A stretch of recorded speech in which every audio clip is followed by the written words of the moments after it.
A paz do Senhor Jesus, chegamos hoje à segunda lição do primeiro trimestre de 2021.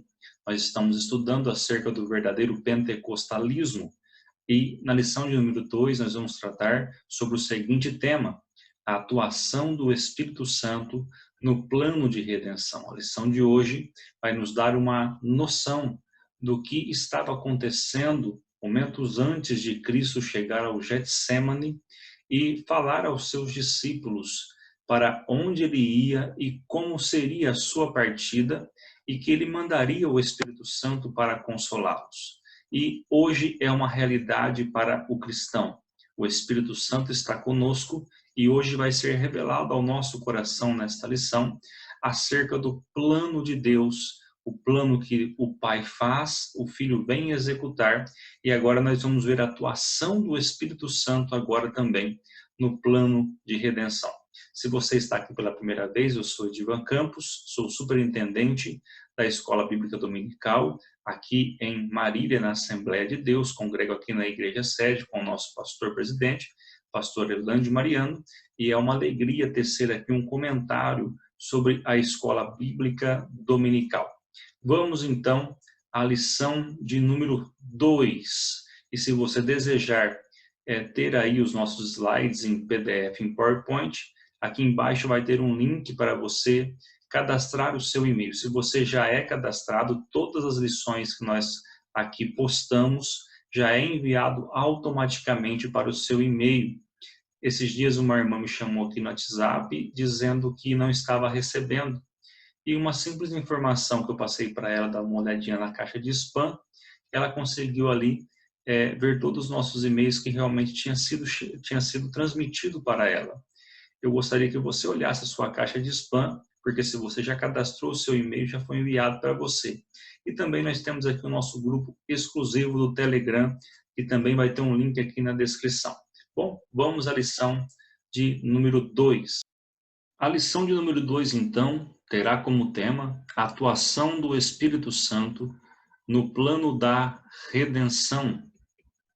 Nós temos aqui no nosso texto áureo, que está em Atos capítulo 9, 31, o seguinte versículo: Assim, pois, as igrejas em toda a Judéia e Galiléia e Samaria tinham paz e eram edificadas, e se multiplicavam, andando no temor do Senhor e na consolação do Espírito Santo. Atos 9, 31. Bom, o que nós temos que entender aqui é uma fala de Jesus em Atos 1, verso 8, da qual ele diz que iria derramar o poder sobre a igreja através do Espírito Santo, e eles seriam testemunhas. Ali começaria por Jerusalém, depois passaria pela a Judéia e depois passaria ali para Samaria, até os confins da terra.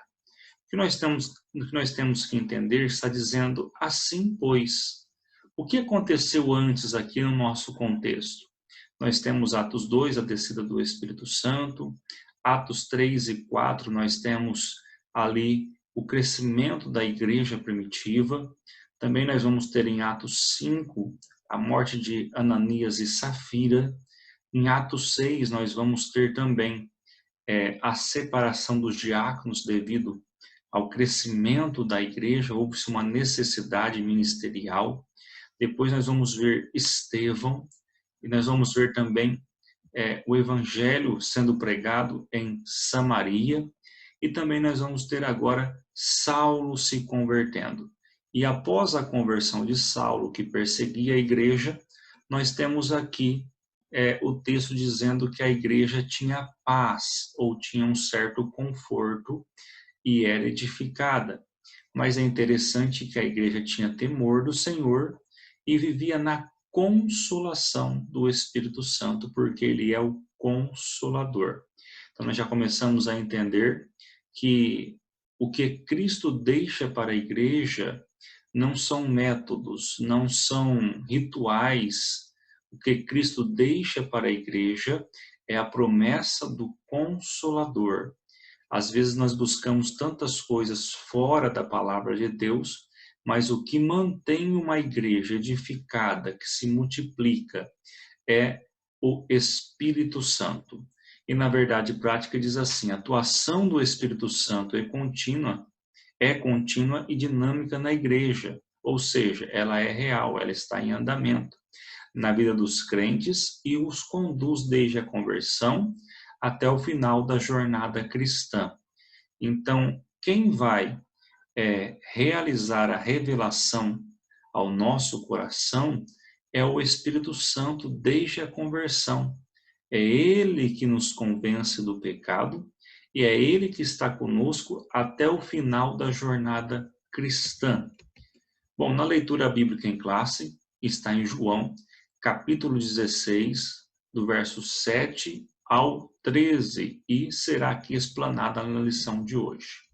O comentário da leitura é sobre João 16, 7, que diz assim: todavia digo-vos a verdade, que convém que eu vá, porque se eu não for, o Consolador não virá a vós, mas se eu for, enviar-vos-ei. Ou seja, eu coloquei aqui uma breve descrição para você entender o que estava acontecendo. O Salvador declarou aos seus discípulos que deveria deixá-los. Nele, todas as suas almas repousaram. Ele resumiu para eles tudo o que era sagrado. Eles haviam abandonado a ocupação e sofrido rudes tratos por seguir aquele homem, Jesus Cristo. E agora ele estava para ser tirado deles.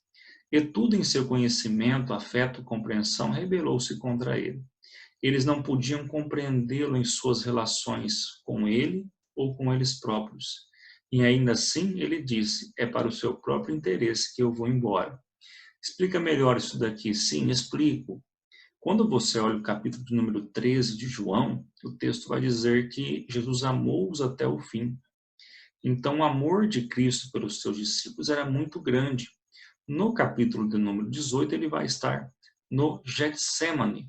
Mas quando nós olhamos capítulo 14, 15, 16 e 17, nós vamos ver Cristo agora deixando instruções aos seus discípulos. E o Cristo que vai partir agora é o Cristo que vai ser morto e vai ressuscitar. A sua passagem física como homem, ela dura mais ou menos 33 anos. Então, o que eu quero que você entenda é que para os discípulos naquele momento era incompreensível. Por que era incompreensível? Eles deixaram tudo para trás. Agora estavam sofrendo maus tratos, né?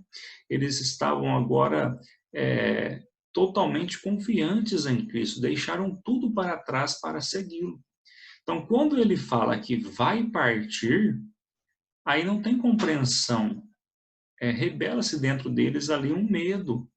É por isso que ele começa João 14 dizendo: não turbeis os vossos corações. Por que ele está dizendo isso? Porque ele está agora confortando os discípulos. E ele está dizendo que ele vai para o próprio interesse agora dos discípulos, porque ele vai subir ao Pai para enviar o Espírito Santo. Bom, sendo assim, já entendemos agora o contexto, nós temos aqui o ponto central, que diz assim: o Espírito Santo atua de maneira contínua e dinâmica para a salvação. Então, o Espírito Santo, ele sempre está atuando de forma contínua. Na nossa introdução, nós vamos agora estudar a ação do Espírito Santo. Qual que é a ação? É o processo da salvação da humanidade, a edificação dos crentes, o Consolador que não nos deixou só ou órfãos, e ter a experiência do Espírito Santo no dia a dia. Nós vamos entender agora esses 4 conceitos na lição de hoje. Bom, no tópico de número 1, nós vamos ver que a salvação da humanidade, ela, no caso, foi um projeto do Deus Trino e Uno, né? Ela foi planejada antes da fundação do mundo. Então, nós temos aí no subtópico 1 a promessa messiânica, que era a promessa de um Messias, de um Salvador. A promessa está ligada a um plano de salvação. O plano da redenção está perfeito na pericorese da divindade. Se Deus sabia que o homem iria pecar, por que o criou? Se você não assistiu à primeira aula, está disponível. Quando a gente fala da pericorese, está na primeira aula. Até peço que você vá até lá e dê uma olhada nesse termo, pericorese. Explicamos bem na aula de número 1. Mas o plano de redenção era o ato de redimir, de comprar ali e pagar para fazer a remissão. Então a gente vê que o plano de redenção na pericorese, ou seja, nessa coreografia da divindade, ela está perfeita. E aqui eu coloquei assim: se Deus sabia que o homem iria pecar, por que o criou? Por que então foi feita a promessa de um Messias? E nós estamos falando do Espírito Santo. É necessário esse entendimento para prosseguirmos. É porque Deus fez o homem diferente dos anjos. Eu fiz 2 tópicos aqui, 2 desenhos. Eu quero que você entenda que o anjo, depois da eleição, é imutável. O anjo, ele é um espírito que tem alma, ou seja, os anjos são espíritos e eles têm alma. O anjo, na eleição, ele teve o livre-arbítrio de escolha. Como assim? Deus não fez robôs, Deus não fez os anjos robôs.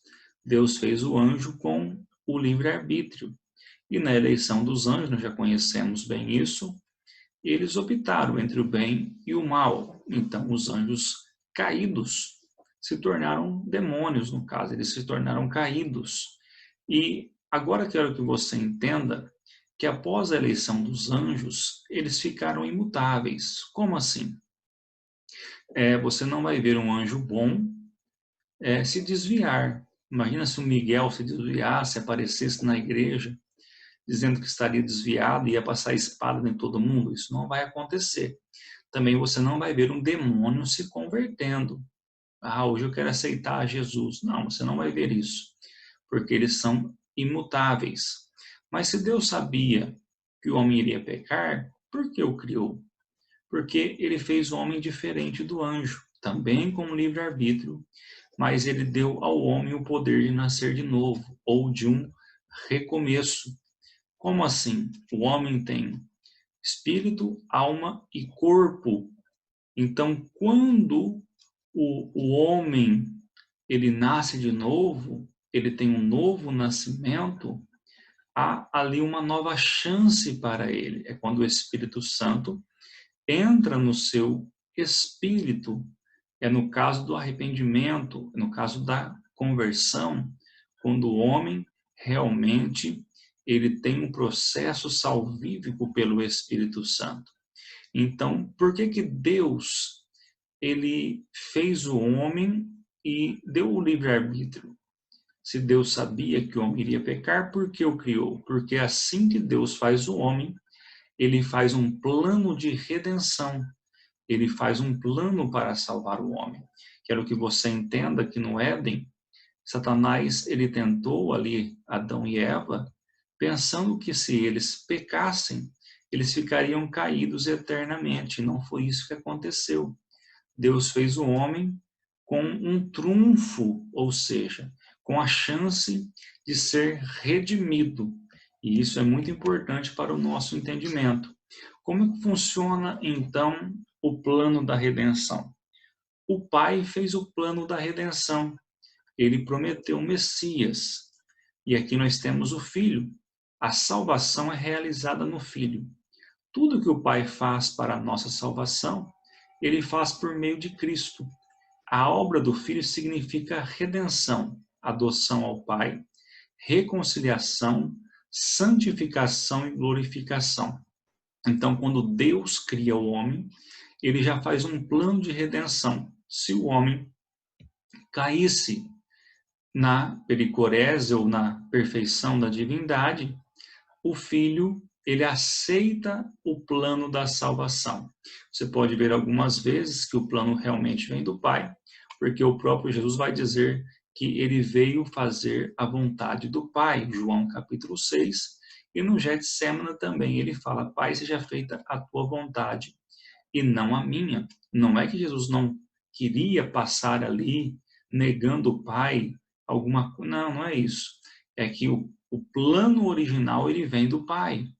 Agora, Cristo ele vem para cumprir a vontade do Pai. E o Espírito Santo no plano da salvação, se Jesus é o Messias, aonde ele aparece? A salvação é comunicada pelo Espírito Santo. O Espírito nos transforma de dentro para fora, realizando o ato gracioso de regeneração. Com isso vem o dom da fé e a capacidade espiritual de acreditar na ressurreição. Por meio do Espírito Santo, nossa salvação se torna uma realidade presente, aplicável às nossas vidas em nosso contexto específico. É a obra do Espírito Santo em nossas vidas que serve como um selo, estabelecendo-nos como filhos de Deus. Então agora nós temos o Espírito Santo, que começa uma transformação de dentro para fora. Agora o Espírito Santo, ele habita em nós no ato da conversão e trazendo em nós uma regeneração. Eu quero fazer uma pergunta para você e a pergunta é: imagine se Jesus ele é morto e ele ressuscita ao terceiro dia. Ele sobe ao Pai, ele é glorificado, mas o Espírito Santo não vem. Você acreditaria que Jesus ressuscitou se o Espírito vivo não estivesse conosco? Como seria se o Espírito Santo não estivesse conosco para nos comunicar a salvação, para nos comunicar que somos pecadores? Como seria então o mundo sem o Espírito Santo? Então, a prova real e divina que nós temos é a presença do Espírito Santo na nossa vida.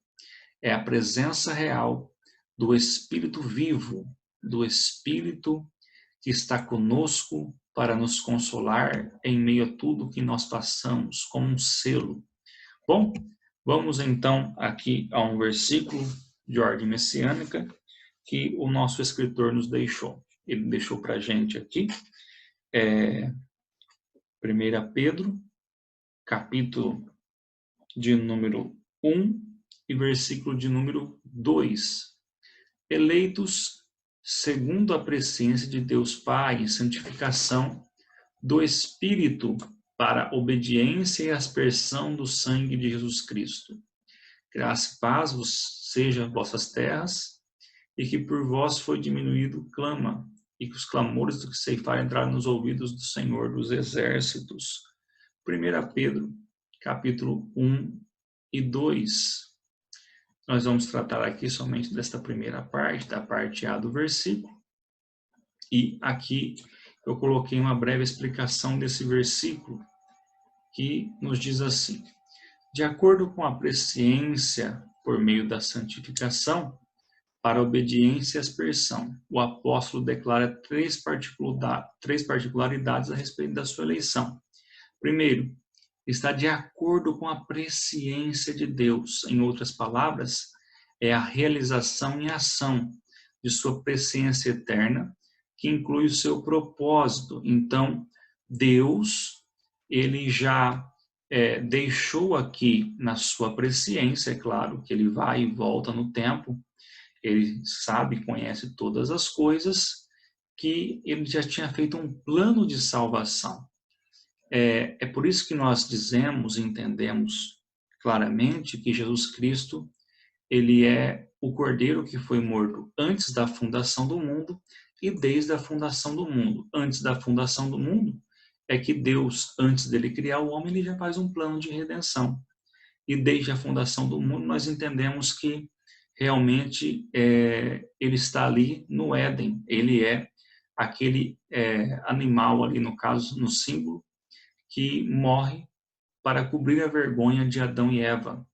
Então nós temos aqui também, em segundo lugar, que é por meio da santificação do Espírito Santo como agente. Então, o Espírito Santo também, ele está santificando agora a igreja, ele é o agente da santificação. Terceiro lugar, é para a obediência e aspersão do sangue de Cristo como fim. Então, santificados agora em santificação através do Espírito, nós obedecemos a aspersão do sangue de Cristo como fim.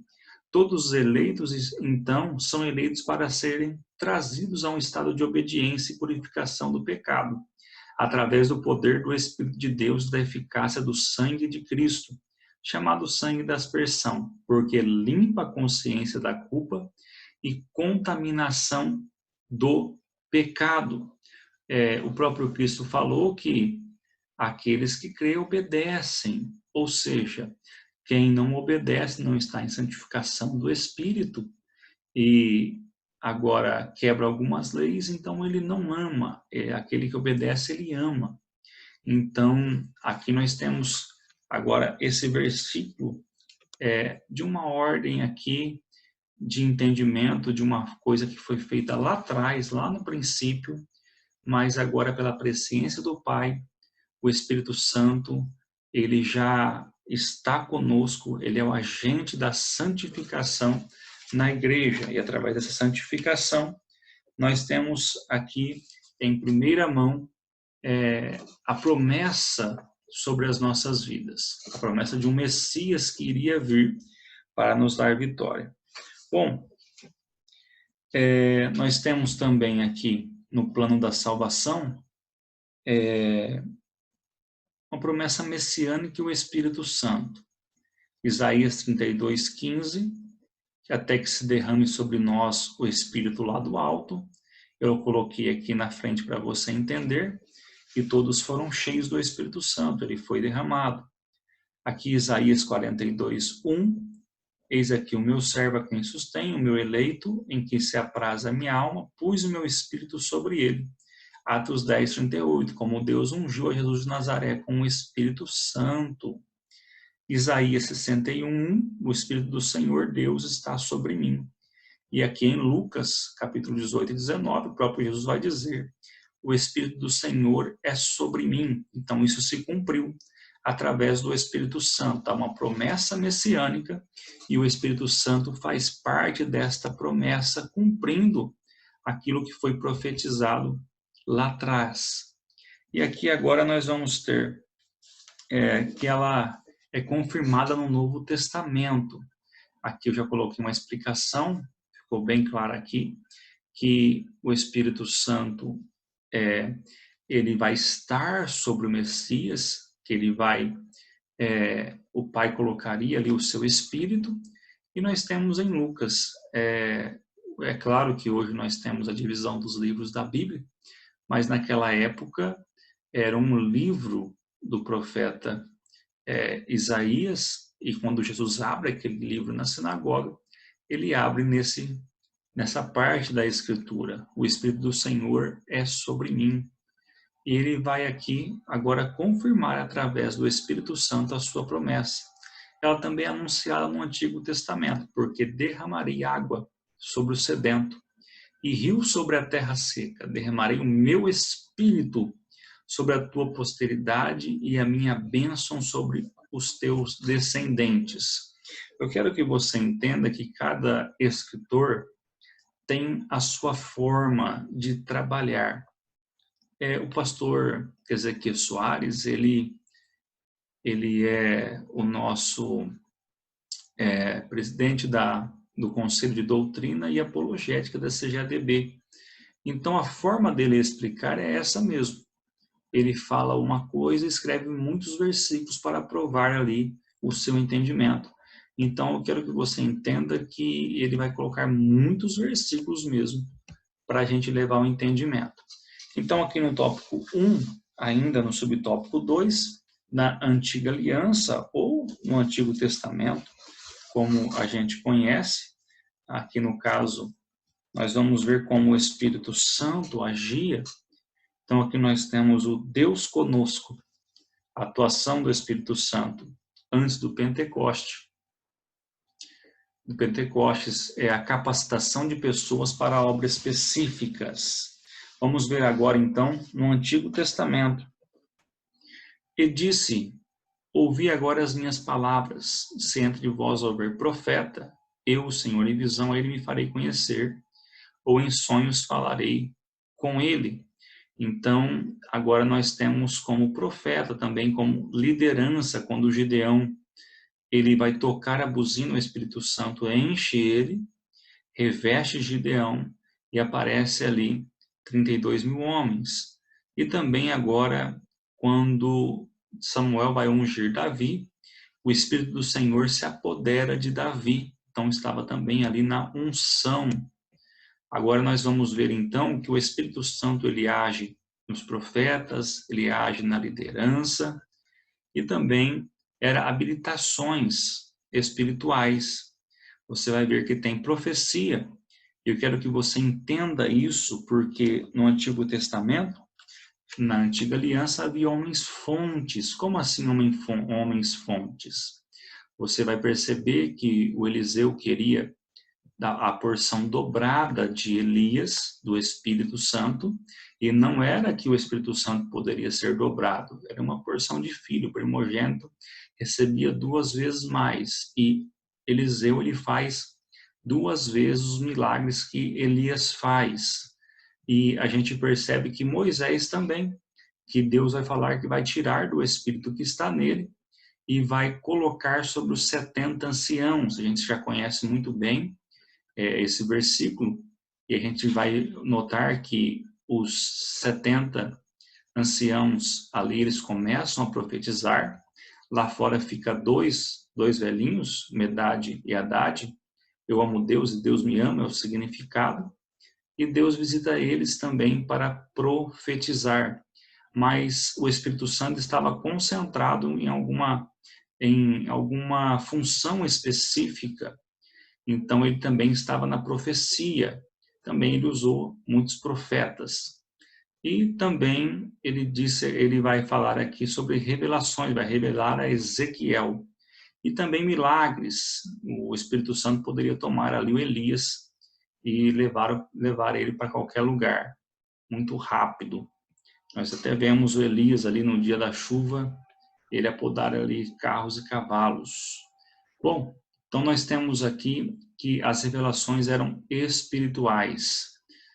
Só para entender isso daqui, na sua forma imanente de aparições, o Espírito Santo mostra realmente que ele é Deus de várias formas. E na comum, nós vamos ver agora o Espírito Santo trabalhando agora dentro das pessoas. E você vai ver ali que Êxodo 31:3, nós vamos ver que realmente o Espírito Santo ele vai encher ali Bezalel e Oliabe. Só vou explicar esse versículo para a gente ter uma noção melhor. Os outros dois já está bem claro para nós aqui. Mas quando Moisés sobe para ver o tabernáculo celestial lá no Monte Sinai, Deus mostra para ele o original. E o tabernáculo de Moisés é uma réplica na terra. Hebreus capítulo 8, verso 5. E Deus manda fazer uma réplica na terra. Como que alguém poderia fazer algo do céu na terra?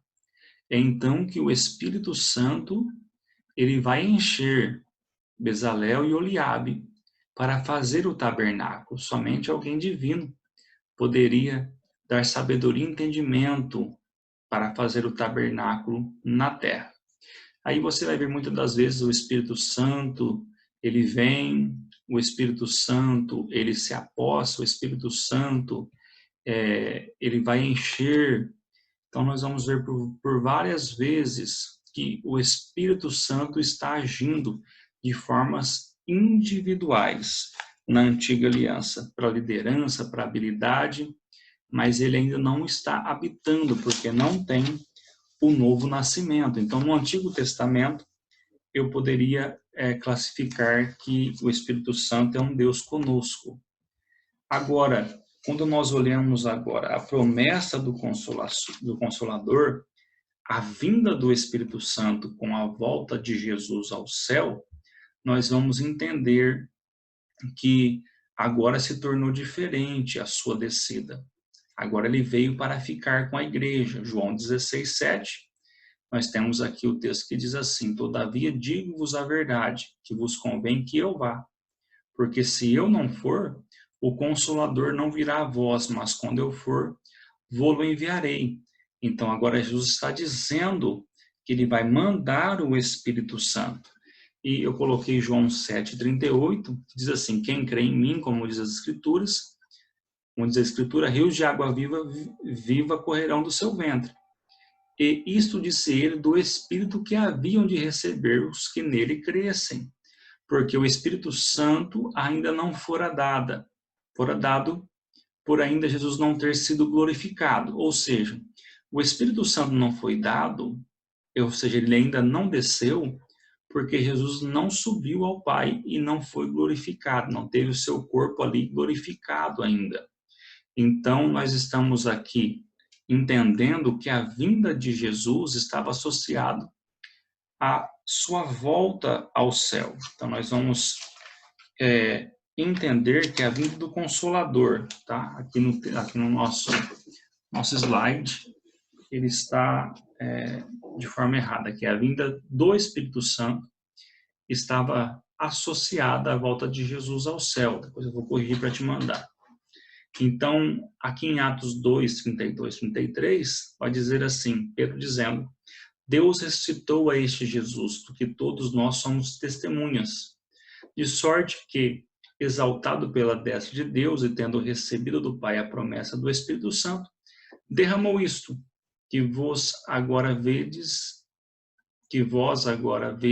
e ouvis.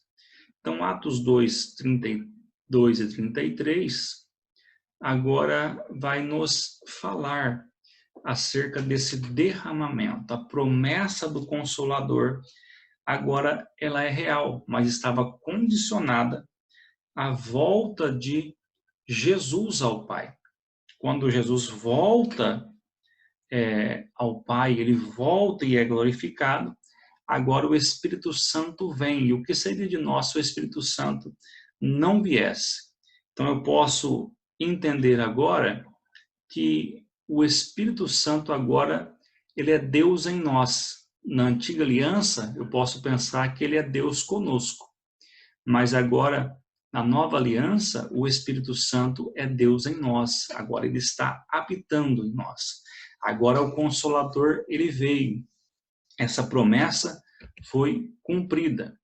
O Espírito Santo consola e ensina. Agora nós vamos ver agora três características sobre o Espírito Santo. Primeiro, que ele é consolador. Todavia, digo-vos a verdade, convém que eu vá, porque se eu não for, o Consolador não virá a vós, mas quando eu for, vou-lo enviarei. Então, nós vamos entender aqui que eu rogarei ao Pai e ele vos dará outro Consolador para que fique convosco para sempre. Quando você lê lá em Mateus 28, Jesus dizendo que ensinai todas as nações, batizais em nome do Espírito Santo, batizais em nome do Pai, do Filho e do Espírito Santo, e você vai ver a expressão dizendo, que Jesus está dizendo que estará convosco todos os dias. É porque pela pericorese o Espírito Santo está conosco, o Pai e o Filho também está conosco. Então ele vai rogar ao Pai e ele vai dar para a igreja outro consolador. A igreja não ficaria órfã. Então, aqui eu coloquei uma expressão que aqui nós também vemos a divindade nesse versículo. Eu rogarei ao Pai. Quem que é esse eu? É Jesus que está dizendo. Eu rogarei ao Pai. Então, no caso, vamos pensar aqui sobre as três pessoas da divindade ou da trindade. Se fosse a mesma pessoa, ele diria assim: eu rogarei a mim mesmo, para que eu mesmo envie a mim mesmo para vocês. Então aqui fica bem clara a divindade. Eu rogarei ao Pai, ou seja, eu rogarei ao Pai. Será que sou eu mesmo? Não, é a pessoa do Pai. Para que ele, o Pai, vos envie outro Consolador, que é o Espírito Santo. Então aqui também nós temos aqui as três pessoas da divindade completa. Jesus está dizendo que rogaria ao Pai para enviar o Espírito Santo. Então, nós vamos ter agora o Paracletos, para, ao lado de, próximo. Mas quando vier o Consolador, que eu da parte do Pai vos enviar, aquele Espírito de verdade que procede do Pai, ele testificará de mim. Então, aqui nós temos ele como defensor, advogado, intercessor, auxiliador e ajudador. Nós vamos ver, então, em 1 João, capítulo 2, verso 1, que ele também, nós temos a expressão dada a Jesus também como advogado. Desse termo aqui, nós temos o Paracletos, que é, no caso, ao lado de, próximo, ou agora nós vamos entender que é chamar, invocar um defensor, um advogado, um intercessor. Essa parte é muito importante para a igreja, porque a igreja não está sozinha. A igreja agora ela tem que ser norteada pelo Espírito Santo. Ele nos defende. Ele é um advogado. Ele é um intercessor, um auxiliador, um ajudador. Então, a tradução consolador, ela é mais apropriada no contexto da promessa. Então, é ele que nos consola. É ele que é o nosso ajudador. É ele que é o nosso ensinador. Nós vamos falar sobre isso. Mas, quando nós olhamos aqui sobre o Consolador, nós temos que entender agora que ele está conosco. Ele está próximo. Ele está do nosso lado. Ele está nos ajudando. Então, a primeira pessoa da divindade que revela a nós a salvação é o Espírito Santo. É ele que vai agora nos convencer. Então, nós temos ali um toque direto do Espírito Santo na nossa vida. E esse Consolador que vem do Pai, ele nos mostra a verdade. Ele procede do Pai e testifica do Filho. Então, a gente vai ter agora o Espírito Santo junto com a igreja agora todos os dias. Ele é um ensinador. Um ensinador com as mesmas prerrogativas do Filho e do Pai. Ele é Deus. Está escrito nos profetas, e serão todos ensinados por Deus. Portanto, todo aquele que do Pai ouviu e aprendeu, vem a mim. Portanto, ide e fazeis discípulos de todas as nações, batizando-os em nome do Pai, do Filho e do Espírito Santo, e percorri Jesus toda a Galileia, ensinando nas suas sinagogas. E aqui nós temos em 1 Coríntios 2,13, as quais também falamos, não com palavras que a sabedoria humana ensina, mas com as que o Espírito Santo ensina, comparando as coisas espirituais com as espirituais. Então, quem ensina a igreja é o Espírito Santo. É ele que nos ensina. E nós temos ele como ajudador. Então, o Espírito Santo nos ajuda em nossa vida diária. Imprime em nós o caráter de Cristo e nos conduzirá até o final de nossa jornada, nos ajudando sempre em nossas fraquezas.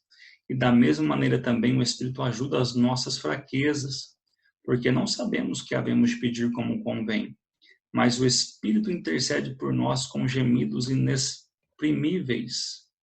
Então a gente entende que o Espírito Santo, ele é o nosso ajudador. É ele que nos ajuda, é ele que nos proporciona ajuda para conseguirmos chegar ao final da nossa jornada. Quando nós nos convertemos, o Espírito Santo ele está habitando em nós. Não estou falando de batismo com o Espírito Santo, que será a nossa próxima lição. Mas quando nós nos convertemos, o Espírito Santo habita em nós. Ele começa na jornada, na conversão, e ele vai até o final dessa jornada nos entregar para Cristo. Então, ele é o nosso ajudador, e aqui o pastor Ezequias ele deixou bem claro no capítulo 14 e 26 aqui, somente na parte B, que o Espírito Santo nos fará lembrar de tudo quanto vos tenho dito. Ou seja, o Espírito Santo, ele viu, ouviu, ou seja, ele sabe sobre a divindade. Ele é Deus. Ninguém vai se lembrar de algo que não viu, ouviu ou leu ou aprendeu antes. A lembrança vem da memória. Então, ele vai nos fazer lembrar de tudo, sim. E aqui ele colocou que é necessário, sim, ler a Bíblia e se preparar para fazer a obra de Deus. Porque tem pessoas que acham que não precisa fazer mais nada, não ler a Bíblia, não fazer as coisas de Deus como deve ser feita. O Espírito Santo, então, ele vai me ensinar, ele vai me ajudar, vai me fazer lembrar. Esses dias a irmã pediu oração para o filho, queria fazer uma prova no Enem. Eu perguntei, irmã, mas ele estudou? Porque se ele estudou, nós vamos pedir para o Espírito Santo fazer ele lembrar. No caso, que as pessoas usam de contexto. Se ele não estudou, ele não vai lembrar de nada. Mas as pessoas, às vezes, elas não se preparam. Ela não quer aprender. E muitas pessoas usam assim esta frase, é para Jesus mesmo. Então, irmão, não ensaiei não, mas é para Jesus. O pastor me pregou de surpresa. É um presbítero da igreja que não tem surpresa. Ele já sabe que ele pode pregar a qualquer momento. É um pregador da palavra. Irmãos, eu não sou pregador, irmão. Então desce. Não prega não se você não é. Então, o Espírito Santo, ele nos dá muitas revelações, sim. Ele nos lembra aqui de muitas coisas, sim. Ele é o nosso ajudador, mas é necessário, sim, a gente fazer o nosso esforço, ler a Bíblia, orar, jejuar, para que no momento certo o Espírito Santo, ele nos dê aí a ajuda necessária. Mas o que mais é interessante aqui é que ele nos ajuda no dia a dia, na vida diária. Então, se você está passando por alguma dificuldade, eu quero que você entenda que o Espírito Santo, ele é o ajudador. Ele pode te ajudar em tudo que você está passando diariamente. Acorde com ele, durma com ele, passe o dia com ele, porque ele está habitando em você. Eu não sei se você está percebendo isso, mas ainda com gemidos inexprimíveis, ele leva a sua dificuldade. É como se fosse um túnel diretamente ao trono de Deus, ao trono do Pai. Ele leva até lá as suas dificuldades com gemidos inexprimíveis. Ele chora e ele geme para que você tenha a vitória. Ele é o ajudador. E aqui nós temos um tópico 3. O Espírito Santo, ele reprova e convence o mundo. O Espírito Santo convence o mundo do pecado. E olha que interessante como é que começa o agir do Espírito Santo. Essa lição, essas duas primeiras lições, elas são interessantes para a gente desenvolver as próximas. São aqui duas bases, a primeira e a segunda lição. Como é que ele trabalha? Primeiro, convence do pecado, e geralmente de algum pecado enorme, ou seja, todos os pecados, não existe pecado grande ou pequeno, mas é enorme particularmente para a pessoa. Talvez o pior pelo qual a pessoa condenada já tenha sentido culpada. Assim, quando nosso Senhor estava conversando com a mulher samaritana, ele a convenceu primeiro do seu adultério. Ele disse bem, já teve 5 que tem não é seu, ou seja, não era da mulher. Então, Maria, aquele homem que ela estava, não era dela. Então, Jesus convence ela, e ela vai dizer, vejo que tu és profeta. Aqui nós temos também o perseguidor, Saulo. Ele o convenceu primeiro do pecado da perseguição. Saulo, Saulo, por que me persegues? Então, esse é o método que o Espírito Santo de Deus geralmente usa a lidar com os pecadores. Primeiro o convence de algum pecado real e, ao mesmo tempo, traz todos os seus outros pecados à lembrança e, por assim dizer, os coloca em ordem de batalha diante deles. Quando ele vier, reprovará o mundo do pecado. Então, quando nós temos a revelação agora do Espírito Santo na nossa vida, ele nos convence do pecado. Primeiro, de um pecado em primeira instância que nós temos aqui. É um pecado individual de cada um. Segundo, ele nos mostra todos os nossos pecados. Ele nos mostra realmente quem nós somos, a nossa natureza e quem e quem está controlando nós através de pensamentos. Então, agora, quando ele entra, começa um processo de regeneração na nossa vida. E nós entendemos que nós estamos num corpo de pecado, nós não queremos mais pecar. Lembra que Paulo vai dizer, maldito o homem que sou, quando eu quero, não faço, e quando não quero, eu faço. Porque ele está batalhando neste pecado. Então, agora, quando nós reconhecemos que somos pecadores e não conseguimos vencer sozinho, os pecados agora, eles se colocam em ordens para a batalha. O Espírito Santo começa, então, nos dar vitória sobre esses pecados e começa uma regeneração na nossa vida. Nós vamos trabalhar isso depois no fruto do Espírito. Então, nós também aqui temos uma menção que eu coloquei para ficar bem claro ao nosso coração. Quando o Espírito Santo, o Consolador, entra no coração de um pecador, embora geralmente convença o pecador de seu pecado real primeiro, ainda assim o leva a ver e lamentar seu pecado original, a fonte do qual todas as correntes poluídas fluem, ou seja, o homem tem ali um pecado original. Então, Espírito Santo, você vai ver aí a setinha, que ele começa a trabalhar no nosso espírito. Quem crê nele não é condenado, mas quem não crê já está condenado, porquanto não crê no nome do unigênito Filho de Deus.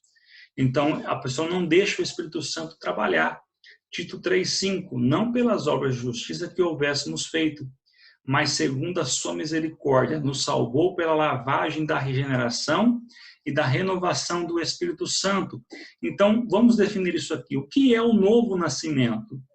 É quando o Espírito Santo, ele habita no nosso espírito. Deus não troca o nosso espírito humano. Ele trabalha no nosso espírito humano. Ele começa a trabalhar dentro da gente. Ele quer você e ele quer trabalhar na sua vida e na minha vida. Então, agora, ele vai nos convencer da nossa miséria espiritual. Nós vamos reconhecer que somente com a salvação de Cristo que nos é proposta, nós conseguimos chegar ao céu. E há uma regeneração, há uma lavagem, há uma renovação dentro de nós. Então, quando a pessoa aceita Jesus, é como o seu Salvador, se arrepende dos seus pecados, não adianta somente aceitar, o Espírito Santo, ele habita no nosso espírito e nós nascemos de novo. Então, nascer de novo é quando o Espírito Santo, ele entra no nosso espírito e há uma conversão total neste momento. Depois nós vamos ter o Espírito Santo convence o mundo da justiça porque vou para meu Pai e não me verei mais. Aqui, novamente, o cristianismo ensina que a justiça é um pré-requisito para alcançar a presença de Deus. Sem justiça, nunca podemos contemplá-lo, nem podemos esperar estar diante dele. Mas essa justiça exigida foi encontrada em Jesus, pois ele voltou para o Pai e permanece com o Pai, não sendo mais visto por nós. O Espírito Santo convence o mundo de que aqueles que são achados em Cristo, possuindo sua justiça, alcançarão ali a presença do Pai. Então nós sabemos que Jesus, ele foi acusado pelos fariseus de várias coisas, de blasfemar, chamaram ele de filho de Beelzebul, chamaram ele de várias coisas ali. Então a gente percebe que Jesus, nesse texto, que o Espírito Santo convence o mundo da justiça, nós temos duas aplicações no campo teológico. A primeira é que a justiça é a justiça de Cristo, que ele sendo justo, quando ele morre, ele tem a sua ressurreição e ele sobe ao céu. Somente um justo poderia fazer isso e vencer a morte. E aqui nós temos agora o Espírito Santo, agora nos convencendo da justiça. E essa justiça, no caso aqui, ela nos traz agora, como se diz, o entendimento que nós não somos justos sem Cristo. E é isso que vai dizer aqui, que nós temos um advogado, 1 João capítulo 2, verso 1 e 2. Nós temos um advogado, Jesus Cristo, o justo. Ele é a propiciação pelos nossos pecados, não somente pelos nossos, mas também pelos de todo mundo.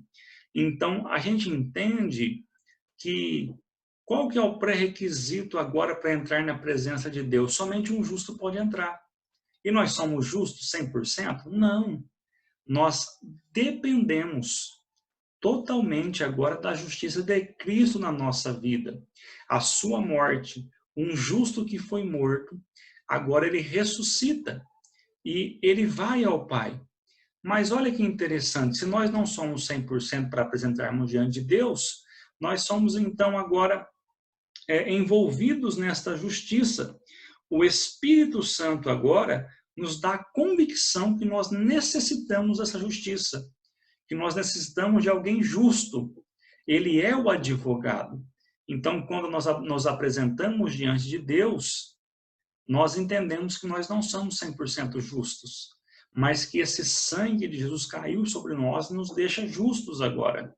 Então, o Espírito Santo convence a nossa vida que a nossa justiça não vale nada, mas que a justiça ali promovida na salvação através de Cristo, ela é muito importante para a nossa vida. Então, é Ele que nos convence sobre a justiça. E também nós temos aqui alguns versículos, eu deixei aqui para você analisar, são muitos versículos que o nosso escritor coloca, e nós temos aqui um entendimento, não vou explicar todos para não ficar cansativo, mas 1 João 2, 1 e 2, meus filhinhos, estas coisas vos escrevo para que não pequeis. E se alguém pecar, temos um advogado para com o Pai, Jesus Cristo justo. Ele é a apropriação pelos nossos pecados, não somente pelos nossos, mas também pelos de todo mundo. Ou seja, é o que João Batista vai dizer, eis o Cordeiro de Deus que tira todo o pecado do mundo. E aqui no tópico 3, no subtópico 3, o Espírito Santo convence o mundo do juízo. E do juízo porque já o príncipe deste mundo está julgado. O significado, portanto, é que Satanás, enquanto retém o governo, confunde e perturba todas as coisas, de modo que há uma confusão indecorosa e vergonhosa nas obras de Deus. Mas quando ele é despojado de sua tirania por Cristo, então o mundo é restaurado e a boa ordem é vista reinar. Assim o Espírito convence o mundo do julgamento, isto é, tendo vencido o príncipe da maldade, Cristo restaura para ordenar aquelas coisas que antes eram rasgadas e deterioradas. Então, o que a gente entende aqui? Que o inimigo da nossa alma já está julgado. Ele já sabe o fim que ele vai ter. Então, ele confunde, ele perturba todas as coisas. Uma pessoa que não tem o Espírito Santo é uma pessoa perturbada, é uma pessoa confusa, é uma pessoa de obras vergonhosas. Agora, o que nós estamos tratando aqui é que o Espírito Santo, ele convence o mundo do juízo. E o homem que não tem o Espírito Santo, ele vai ter um juízo. Ele vai passar por um lugar ali, que é o trono branco, de juízo. Mas quando o homem ele recebe o Espírito Santo como consolador, como ensinador, ele é convencido da justiça de Cristo, ele é convencido agora sobre esse juízo e ele aceita agora a Jesus como Salvador da sua alma, o Espírito Santo, ele passa a agir dentro dele, agora as coisas começam a ficar ao normal. E, infelizmente, no nosso meio, as pessoas estão perturbadas dentro da igreja. As pessoas estão tendo muitos problemas de perturbação. Por que acontece isso? Não será a falta do Espírito Santo? Voltemos, irmãos, à presença do Espírito Santo. Não há métodos, não há metodologia, não há crentices, não há superstições que faz a igreja prosperar, que faz a igreja ter paz, como nós lemos no primeiro versículo, a não ser através do Espírito Santo que está conosco. A igreja triunfará somente aqui com o Espírito Santo. E quando o Espírito Santo está na igreja, as coisas mudam. quando o Espírito Santo está na nossa vida, as coisas mudam. As coisas agora são restauradas, os pensamentos são restaurados, as pessoas são restauradas, casamentos são restaurados, ministérios são restaurados. Então, antes as coisas que não tinham sentido, agora voltam ao normal. E nós sabemos qual é o final do nosso inimigo, do inimigo da nossa alma. E aqui eu coloquei também alguns versículos que o nosso escritor deixa para nós. Eu não vou ler todos, mas aqui é a condenação das pessoas, é a condenação do inimigo da nossa alma, que nós já sabemos para onde ele vai. E isso nos dará um convencimento que nós não devemos segui-lo, que nós não devemos trabalhar do lado do reino das trevas, mas sim de Deus. Queridos, que Deus abençoe grandemente a vida de vocês que nos acompanham até agora. A conclusão nos diz assim: diante do exposto, ficamos sabendo que o sentido de consolador aplicado ao Espírito é inerente à sua natureza e obra. O Espírito Santo atua na igreja para guiar o povo de Deus de forma coletiva, como as ovelhas individualmente, e age também no mundo no processo da salvação. Deus abençoe grandemente a sua vida. Foi uma alegria tecer um comentário aqui na lição de número 2. Falamos então sobre o plano da redenção, ou seja, o plano do Espírito Santo na redenção. Se você ainda não é inscrito no nosso canal, eu te convido a se inscrever agora e não deixe de baixar ali o estudo em PDF PowerPoint, que na sua compreensão. Que Deus abençoe grandemente a sua vida.